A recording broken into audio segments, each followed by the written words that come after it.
Now, our topic for today, this afternoon, is the last topic that will be given in the theoretical next week, right? Your theoretical exam in Gross will be on Friday, 1 o'clock or 1:30. And your practicals will be in the morning. Tuesday, you have micro. Practicals in the morning and theoretical in the afternoon. So you're asked to come here as early as 8 o'clock, right? Kailangan maaga kayo para if they are prepared already, you're ready, di ba? Pag naka-prepare na sila, okay, pwede na kayo tawagin.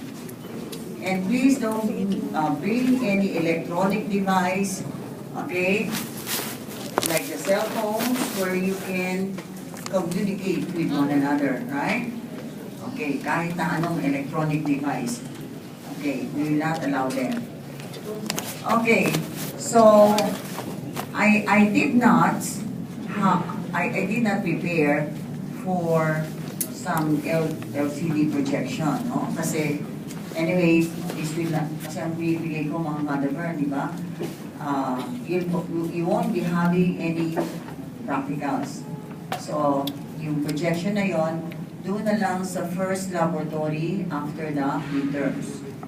But this one, the lecture that we have this afternoon is for you to be guided in your theoretical portion of the midterms.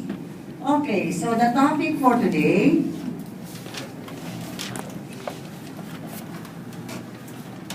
these are the topics. Parotid region, this is the part of your body where you have the largest salivary gland, no? That's the parotid gland. And then the temporal fossa is the area here in the head, in the lateral head, bounded by the red superior temporal lines.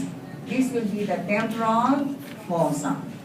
You have the depression here. Fossa means depression. Temporal fossa. And then where my right hand is, that's below the temporal, this is infratemporal fossa. Okay, so itong temporal, infratemporal fossa, okay, these are the areas that we'll be studying today. Okay. But before we do that, let's see first the framework of these regions. You have a lateral view of the head, and what do you find here? You find your frontal, parietal, of course you have here the occipital. You have occipital there. And then you have your greater wing of the sphenoid. The greater wing of the sphenoid here, okay, is actually the one that you see in the cranial fossa. So if you have the cranial fossa like that, and this is anterior, you have here your middle and then posterior, you have here your greater wing of sphenoid. And this greater wing of sphenoid, if you view this laterally, nandiyan yan. Okay, so that's greater wing of sphenoid. And then you have here zygomatic bone. This one is temporal bone. Now, coming from zygomatic and temporal bone, you have extension here. And you call this one zygomatic arch. So this part here of zygomatic arch comes from zygomatic bone. Ito galing sa temporal. So you call this one temporal process of the zygomatic process of temporal. And you have here a protrusion, which is important in the movement of the temporomandibular joint that you need for chewing. This one is called articular tubercle.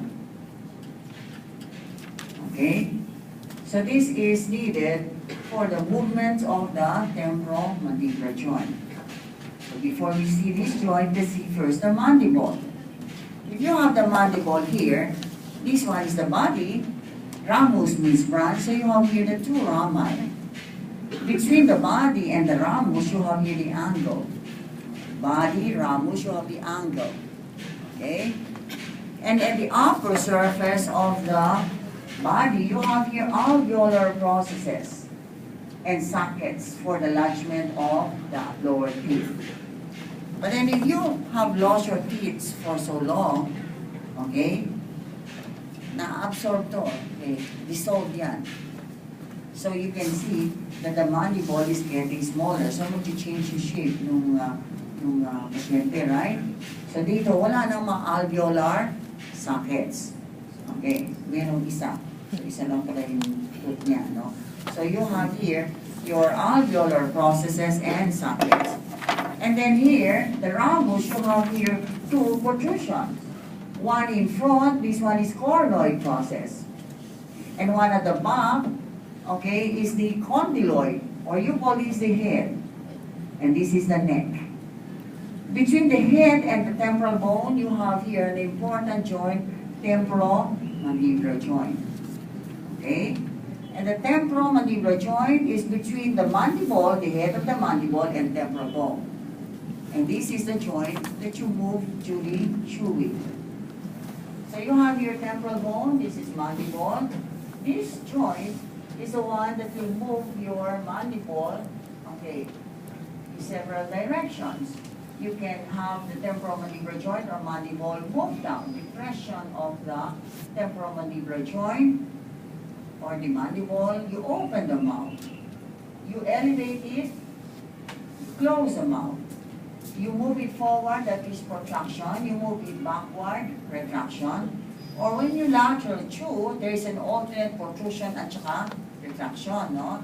Lateral chewing. So halimbawa, naka-protrude dito sa one side, dun sa kabilang side naman, naka-retract. So you have lateral chewing. And all of these are done by the muscles of mastication. Moving your temporomandibular joint, which is a synovial joint. Okay. Now when you have here your mandible, on this side, on the lateral side, so this is anterior, this is lateral, this will be external, right? And this is lateral surface, and then you have here muscle. And this muscle here is your masseter. Okay? This is a masseter. Now here, on this side, okay, you have your coronoid process. And this is your, this coronoid process will be attached with, this is where your muscle here will be attached. What is this muscle here? Temporalis. Is attached in coronoid process. Okay, ano nakatouch dito sa lateral? Masseter. Okay, so you have the masseter. So if you are given a bone like this, of course, it will not be the practicals next week kasi hindi kasali ito. Okay. If you are given this one here, that will be identify the muscle attached to coronoid, you answer temporalis. Attach the muscle, masseter. Identify the muscle attached here, masseter. This is lateral surface, this is what? Medial surface. And the medial surface, you have several features. So yung nasa loob, ito yung mga features. You have here now an elevation. An elevation in the medial surface, ito yun. The blue one there. Okay, the blue one is a mylohyoid line. There, the blue. Okay? The mylohyoid line is where this muscle will be attached. Mylohyoid line is where you have attachment of the mylohyoid muscle. Itong muscle na to, ito. Okay? So this is mylohyoid. Okay? Above and below that, there will be now, okay, there will be now depression here, above and below that. And these depressions will be for the gland that you have there. There's a gland here and there's a gland there. And if you look at this, okay, you have now here your sagittal section of your outside pala, and then you have sagittal inside. You have here the exocrine muscles of the head. For the tears, lacrimal gland. For saliva, sublingual at saka submandibular. Lahat ng gland na yan, supply ng facial. 7 cranial nerve. Pero lang itong parotid gland na supply ng glossopharyngeal. Okay. So underneath the tongue, you have the sublingual gland. This is sublingual fossa. Okay? Below your mylohyoid line, this is the submandibular fossa. There. Okay? So ano ngayon ang muscle na naka-attach dito? Ito yung nasa loob. Ano yung nandito? Medial pterygoid. Ano yung naka-attach nga dito sa labas? Dito sa labas? Muscle. Dito sa loob? Medial pterygoid. Okay. How about the muscle that you find here? The muscle that you have here, if this is medial pterygoid, ito naman ang neck. Yung muscle na naka dito, horizontal naman ganyan. Ano naman to? Lateral pterygoid. Okay? Ang medial pterygoid, parang direksyon ng master, only nasa loob siya. Okay? Ito naman, ano to? Lateral pterygoid. These are muscles of mastication. Okay. Now, what other structures do you find here? You have now, okay, you have now here, dito sa gitna, may mga spines or genial tubercle. Mental spines or doon sa loob. Mental spines or genial tubercle. And you have now here the spines there, nasa loob. You call this one mental spines or genial tubercle. Mental spines or genial tubercle. Superior and inferior. The superior is for this muscle here. Ano yung muscle na kaganyan yan? Genio glossus, right? And the inferior, okay, this one here, inferior mental spine, is for this muscle here. Genio, what is this? Geniohyoid muscle. Okay, so these are what? Mental spines or genial tubercles. Okay. I just saw my friend, no? Okay? Batchmate. Okay. Naalala ko itong ano, maalala namin ito, nagtatawanan kami, no? Kasi, when there was a practical, okay, she identified that as genital tubercle. Okay. So, the anatomy teacher, okay, asked her to go to the office. Okay. So, hanggang ngayon, after so many years, we still remember that, no? So that will be the genial tubercle or mental spines. Okay. And then if you have now here your, what is this? Anterior belly of digastric, you have here a depression. This is digastric fossa. Okay? Digastric fossa. Nandito yun, class. Ito, oh, kita nyo to? Yun. For the anterior belly of digastric, yung kulay green. Okay? Anterior belly of digastric. That is digastric fossa. Okay. What else do you find here in the medial surface of your mandible? Aside from all of this, okay, let's remove the muscle so we can identify the other structures here. Okay. Here in the medial surface, there is an opening. And this opening here, ang tawag dito, mandibular foramen. Itong mandibular foramen na to, butas yan, siya ay nakuwagera ng isang bony projection. Yung puti, ang tawag ay lingula. And here in the lingula, there is now a fibrous tissue that is attached. Ang tawag dito, sphenomandibular ligament. And sphenomandibular ligament, okay, ang kinakapa ng mga dentista kasi there is a nerve that will be passing here in the mandibular foramen na nakikita nyo dyan. Tapos tuloy-tuloy siya sa isang kanal na nasa loob ng buto na hindi na nyo makikita. And then this one will open here, the mental foramen. Okay, so mandibular foramen, mandibular canal na hindi nyo nakikita, and that is where what? Mental foramen. So there is a nerve that will be passing there. And this nerve here is your nerve that will go to the lower teeth. Alveolus means tooth. Inferior means lower teeth, no? Okay. You have here your inferior alveolar nerve. So ito yung nerve na magsusupply doon sa lower teeth. Na kapag kayo ay nabunutan dito, yan ang ina-anesthetize, right? If your alveolar nerve, papasok siya sa anong opening? Sa Mandibular foramen. Okay, papunta sa mandibular canal at supplying ang lower teeth. Siya ay nakukabera ng anong ligament? sphenomandibular. Sphenomandibular. Okay. So this is inferior alveolar nerve. So these are the features of the medial surface of your mandible. Okay. Let's go now to your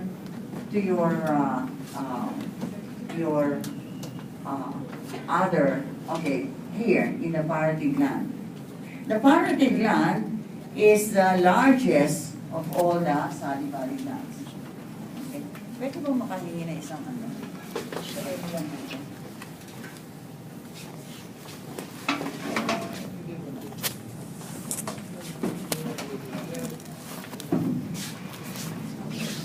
You have now here your parotid gland, okay, the largest salivary gland. And the parotid gland is a purely serous gland. Ibig sabihin, watery ang secretion niya. Purely watery. And it's triangular in shape. The base is up, and the apex is down. Okay? And the base here is related below your ear. Okay? And the apex is found here between the angle and the sternocleidomastoid. Okay? Now, if you had the parotid gland, there would be two coverings. The one immediately covering that, okay, is a fibrous capsule. But there is one that will be covering this outside, and that's the orange one. You call that parotid fascia. Galing sa fascia dito sa neck. So if you have parotitis, viral parotitis, or you call that dengue or mumps, namamaga itong parotid, magang-maga siya. Okay? Bakit masakit pag merong mumps? Namamaga ang parotid gland, pero itong orange na parotid fascia, ayaw niya mag-stretch.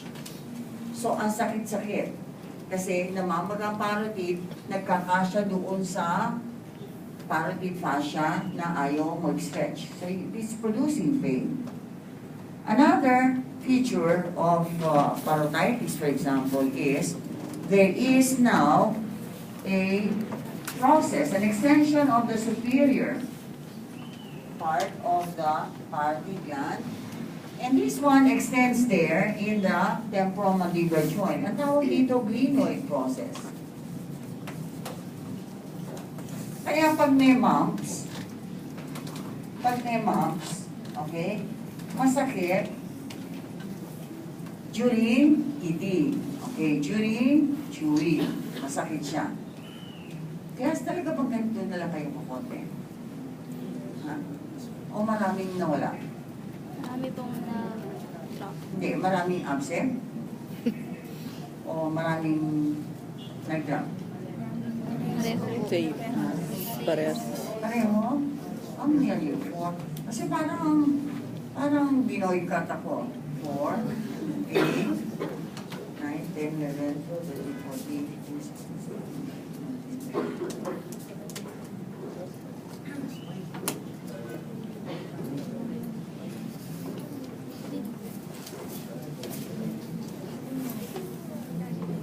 46 lang kayo. Ilan ba kayo talaga? Ay, dapat ano to, madami kayo, di ba? Kasi, ano to combined. What sections do you have here? B, A2, at saka? A1, B2. Dog 1, dog 2. D1, D2. Sino ang D1? Ang D2? Ang A2? Ay, bakit ganyan kayo kukonti? Nasaan yung classmate nyo? Pati attended the lab? Hindi rin.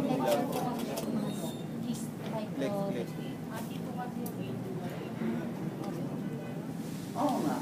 Ahati nga. Ahati kayo. Pero kahit na konti nyo, no? Will you please get one for sheet for the ano? Okay? Give me the attendance.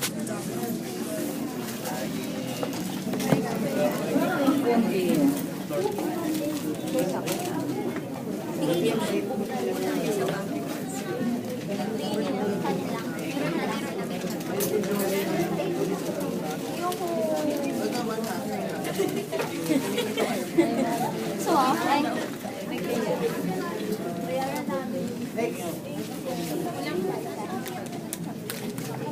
So, short quiz na lang kasi it will be unfair to the other, ano, dahil kailangan kasi napansin mo konti, no? Okay. So, will you please just submit that and then we'll, okay?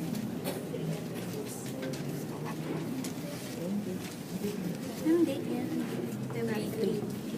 Okay, you write the date and then submit it, okay?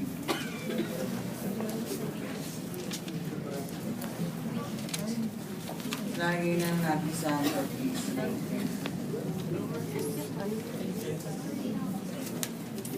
Kasi kung sa major exams, dapat nagawa ko sa previous 3 sections, right?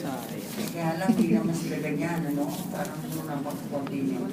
Okay, pass your papers, please.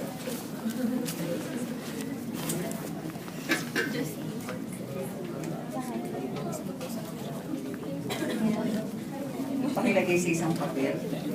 Isang papel na, ano, okay. Okay, akin na. Bilisan mo. Okay, so let's see now. Ibigay nyo dito. Okay, so let's see. If you have mumps, bakit? Okay, masakit when you chew. Because there is a part here which is related with the temporomandibular joint, the sphenoid. Okay. And then, between your, okay, in the apex, there could be an extension here. Ang tawag dito, pterygoid process. Okay. So, what is this one here? Masseter, right? Okay.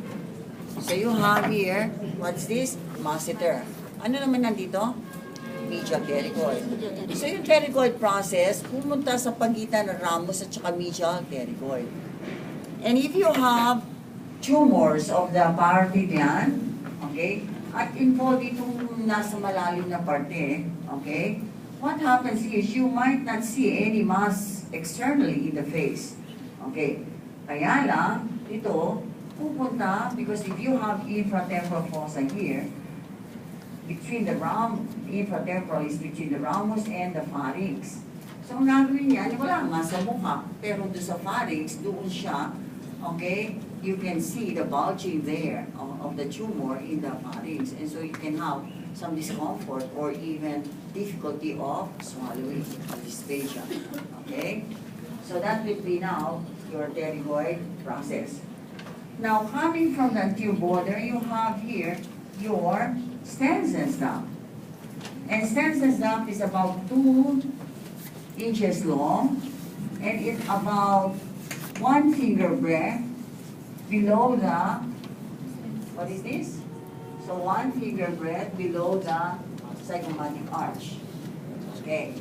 So nandoon ang Stensen's duct. What does it do? It passes here, the lateral surface of the masseter. Tapos, ipiniers niya ang baby fat, buccal pad of fat. And then the buccinator, which is the blue muscle, and then we'll go to the oral vestibule. So if you have here a sagittal section of the head, and this one is your oral cavity here, okay? And this one is your lips, and this one is the teeth. Okay, so you have the lips here, you have the teeth, you have the teeth, you have the lips. truck naman yung ano.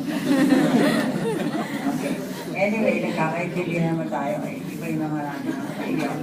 Okay. So you have here the teeth. You have here a space. You call this oral vestibule. So the sense duct opens here, the oral vestibule, between the teeth and the lips, between the teeth and the cheeks, yun ang oral vestibule.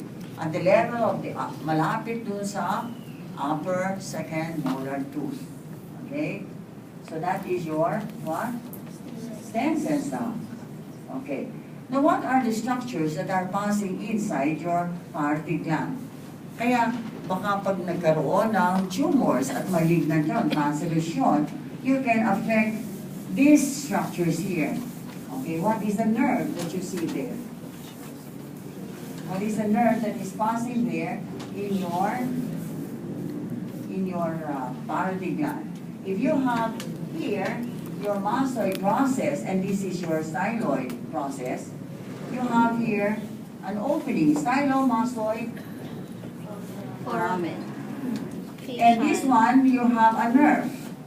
Facial. And this nerve here is your what? Seventh cranial nerve. What is that? Facial. Facial. That divides in the face into temporal, zygomatic, buccal, mandibular, and cervical. Pero bago siya magbigay ng branches diyan sa face, magbibigay siya muna ng branches dito sa neck. Okay.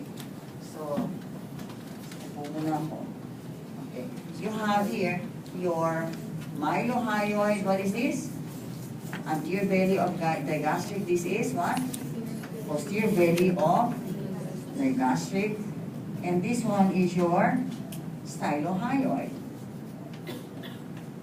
So, posterior belly of digastric and stylohyoid ay sinuplayan ng facial. Bago siya pumasok sa loob ng parotid gland, merong branch na gumanyan, muscular branch. And bago pumasok ang facial doon, there will be a vascular branch that will be going here in the auricular muscle, superior auricular and posterior auricular. Okay, so you have here the muscles, okay, of facial expression supplied by facial nerve. Okay. Now, if you have malignancy, may cancer ang parotid gland, you can affect this nerve. If it's a benign tumor, hindi cancerous, this nerve may not be affected, right? Pero if it's cancerous, okay, it's probable that it will be affected. Okay. And so what will happen, you can have injury to the facial nerve. So if you have, this one is left side, and this is the face here, and these muscles here are supplied by right facial nerve. Dito ay left facial nerve. Ito ay kaliwa, yan ang sira. You ask the patient to close his eyes. You use orbicularis oculi kasi okay ang facial nerve. But dito, hindi mo magagamit yun. It's open. Then you ask the patient to smile. Gagamitin mo dito sa zygomaticus major. But dito, hindi niyo magagamit yun. Okay, so you have here paralysis of the muscles of facial expression due to injury to facial nerve. Okay, and the injury is always on the ipsilateral side. Okay, so that is facial nerve. What else do you find there inside your parotid gland? You have here arteries and veins. What will be the artery there? What will be the artery in the parotid gland? Ano yung dumadaan sa loob ng parotid gland? Anong artery class? External. Sumagot kayo kahit sa mali, okay lang sa akin nyo. Basta alam nyo na i-correct lang nyo. Okay. Okay lang sa akin na kahit mali sa buling nyo. But then you have to know how to correct that, right? Okay.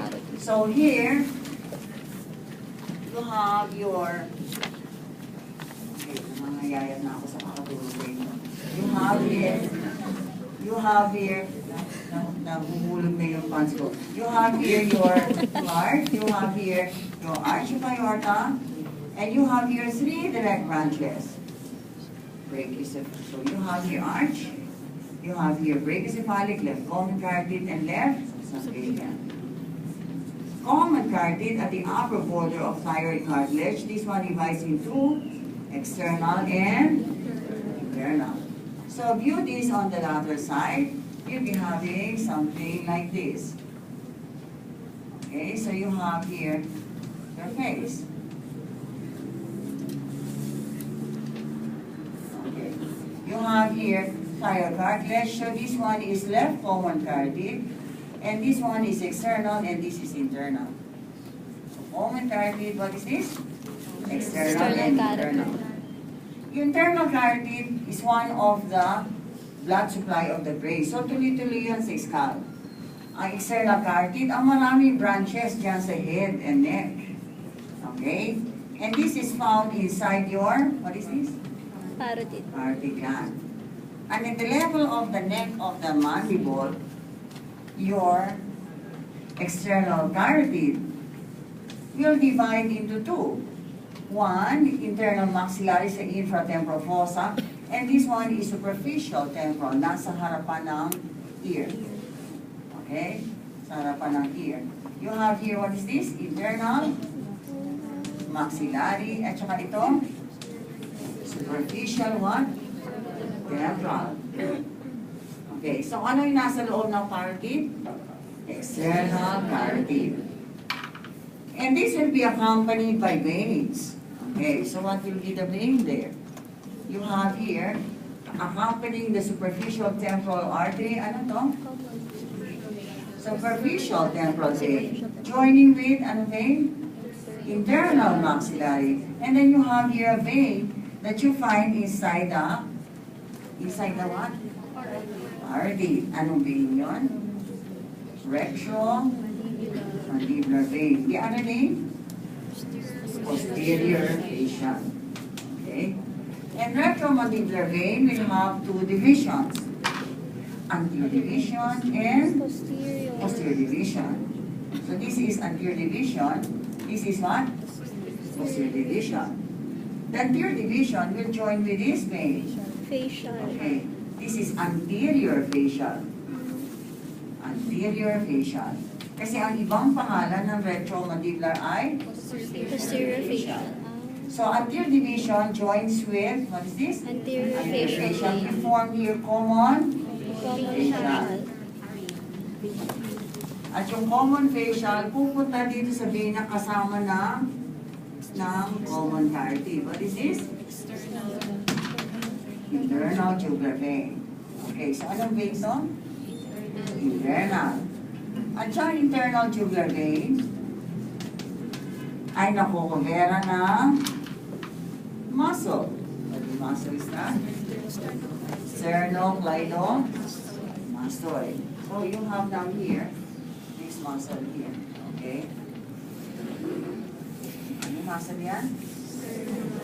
Okay. Sternocleidomastoid. And then the posterior division joins with this vein here. Anong vein naman yun? Posterior. You form down here a vein outside your sternocleidomastoid. Ano naman to? External jugular. Okay, ito, external jugular. External jugular. Formed by the union of, ano nga itong vein Posterior na to? auricular and posterior Auricular, at saka division. ano to? Posterior division. Division. Okay? So if you're asked, what are the structures that you find within the parotid gland? Ano yung nerve ulit? External Ay, parotid. nerve? Ay, facial. Facial. Anong artery? External External parotid. artery. Anong vein? External Retromandibular. The other or name posterior is? facial. Facial. Okay. And then of course, outside this, you can have your parotid lymph nodes. So if you have, for example, infection here from the temporal region, okay, nagkakaroon ng kulani dito. Okay, sa parotid area. You have parotid lymph nodes, right? The temples, external acoustic meatus, okay? So that would be now the parotid gland. Let's go now to the temporal fossa and infratemporal fossa.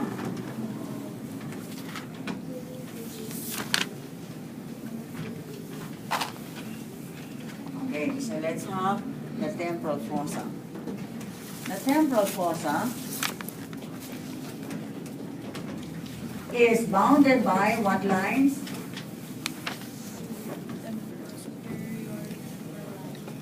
Anong lines ang ano sa okay, sa temporal fossa? Superior temporal. Okay, so you have now here, okay, you have now here your, this one will be your temporal lines, right? Okay. If that will be the temporal lines, within that you have a muscle. And that muscle is your, what is this? Temporalis. Temporalis muscle. And this one inserts into the, ano to? Hornoid process. Okay. So you have here one of the muscles of mastication. Okay? And when this one moves, what will happen to you? You can move your mandible up. Ay, sumula. You can move the mandible up and backward. Okay? You have now here, you can elevate the mandible and retract this. Okay? Elevation and what? Retraction. Elevation and reduction. That will be the temporalis muscle. Okay. Another muscle that you have here comes from the zygomatic arch into the ramus of your mandible. What muscle is this? Muscular. Origin zygomatic insertion here. When this one moves, what will be the movement here? Up. So elevation and some slight protraction from here going there. Okay? So that will be the two muscles in front. Okay, I mean outside. Now what about the muscles that you find in the infratemporal fossa? What do you think these muscles are? These are your pterygoid muscles. Okay. So here you have to review the different landmarks, okay, in the infratemporal fossa. Again, you have here the zygomatic bone, okay. This is maxilla, okay. And then you have here your ramus with your processes. And what is this? Zygomatic arch. And what is this? Greater wing. And of course you have here your other parts. This is greater wing of what? Sphenoid. Okay, so this is greater wing of the sphenoid. In order to view, so pag sinabi nyo temporal fossa, externally, it is bounded by the superior temporal lines hanggang zygomatic arch. So this is what? Zygomatic arch. Externally. But then if you view it internally, and but by that, I mean, tinanggal yung zygomatic arch, tinanggal itong ramus. So you have here, ramus, and what is this one here? This is your greater wing of sphenoid. Okay, so you have greater wing of sphenoid here. And what is this muscle here? What is this? This one is your maxilla. This is zygomatic bone, right? So this one here is what bone? Zygomatic bone. This is posterior grossly of the maxilla. And then there is now a part of the sphenoid. What do you call this? Lateral pterygoid face. Okay? As I was saying, the lateral pterygoid blade, ay nandito, mas makikita nyo dito sa base ng skull. So you have here your hard palate, you have here the upper teeth, okay? And then you have here the occipital bone with the foramen magnum and condyles, zygomatic arch here, you have mastoid. So you have now your lateral pterygoid blade here. There. Ano pangalan niya? Lateral pterygoid blade. Okay, if that is lateral pterygoid blade, then this one is your medial pterygoid blade. Okay, so ito yun. Okay, so externally you have zygomatic arch, which is the inferior boundary of temporal fossa. But internally, you have now here your infratemporal crest dito of the sphenoid. What is this? Infratemporal crest of the sphenoid. So the infratemporal fossa bounded up by infratemporal crest. Okay? That's infratemporal crest. And then down by, what is this? Inferior border of mandible. And then in front, what is this? Maxilla. But then at the back, if you have mastoid there, what is this? Styloid. Okay, you have styloid process. So ito likod. Ang harap, ano to? Maxilla. And then my hand is actually the infratemporal fossa between yung hand ko nasa pagitan ng ramus at saka lateral pterygoid. Yung hand ko ang infratemporal fossa. So the lateral boundary is what? Ramus. And the medial boundary is this. What is this? Lateral pterygoid blade. You follow? Okay. Now what are the muscles that you find here? Okay. The muscles that you find here are the lateral and medial pterygoid. Ano nga yung sabi natin kanina?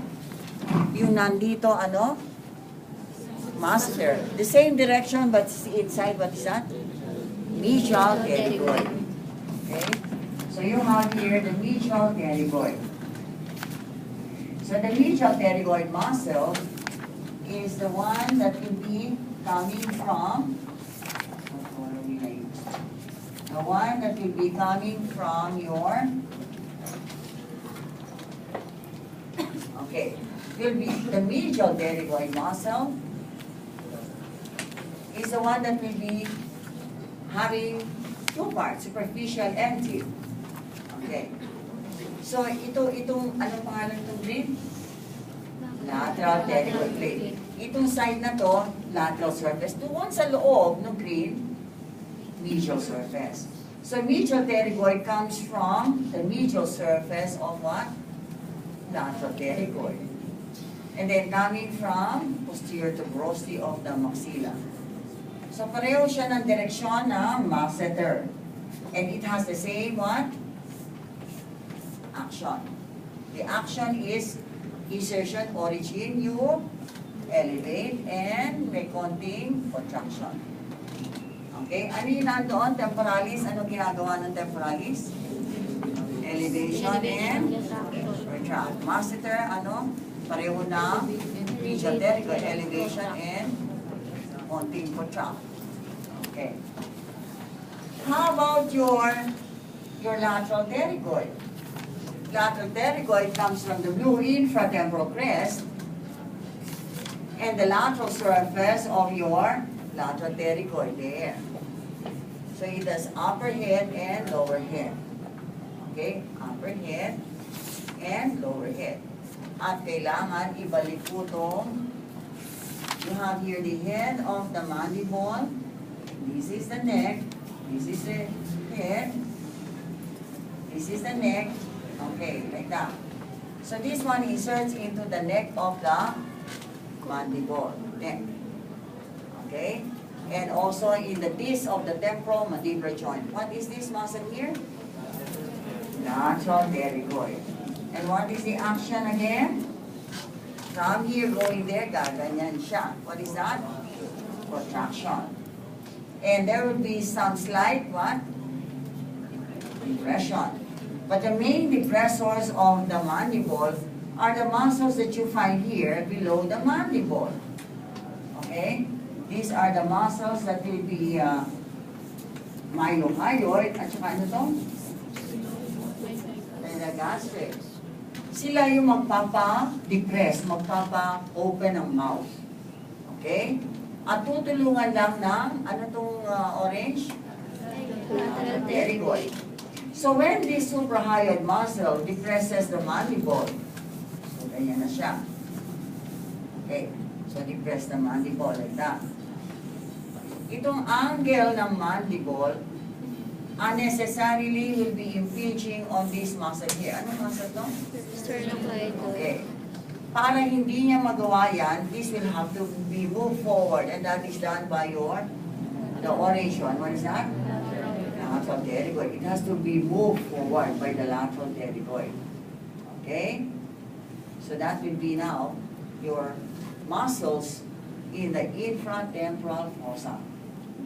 Okay. Now, if you have here the temporomandibular joint, and the temporomandibular joint is between your, okay, your head of the mandible and what? And the temporal bone. Okay, the head of the mandible and the temporal bone. Okay, and this will be lodged here. When this one is elevated, itong head ng mandible nandito sa mandibular fossa. You know, ito. Okay. So, pag naka-elevate, okay, itong head nandito sa, ano yun? Mandibular fossa. Okay. So, ang mandibular fossa, nandito sa area na to, ang mandibular fossa, nandyan. Okay? But when you have your mandible depressed, okay, when you have the mandible depressed, what will happen is, okay, so you have here, if you have depressed this one, okay, you have now here, ano pangalan nga nito? Lalakyan ko lang. Articular tubercle. Okay. Now here, the head of the mandible is articulating with the summit of, nilakyan ko lang yung articular tubercle. So, ganyan na nangyayari, yun ang normal. Okay? But then, if you find the lectures of boring, okay, so, nilakihan nyo yung mukha ng ano nyo, nagyo na kayo. Okay, so malaki siya. Okay? So, you have here, anong mangyayari ngayon? If you have here your, nandun na siya saan? Sa harap. Okay. Ito naman yung, ano to? Of course, I'm exaggerating, no? Okay. Yung head ng mandible, nasa harap ng, ano yan? Articular tubercle. And you have now a dislocated temporomandibular joint.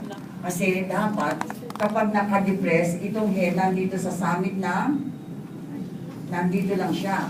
Okay? Ngayon, nasa harapan. So you have a dislocated temporomandibular joint. Okay. So, lahat ng muscles na yan, ano itong mga muscles na ito? Mastication? Temporalis, masseter, medial pterygoid, lateral, lahat sila nagko-contract, trying to close the mouth. Okay. So, itong tatlo na to, nag-elevate, pag nag-contract yan, lalo lang siyang maakyat sa itaas, right? Okay, so tanggalin muna natin yung, okay, tanggalin muna natin yung head na yan.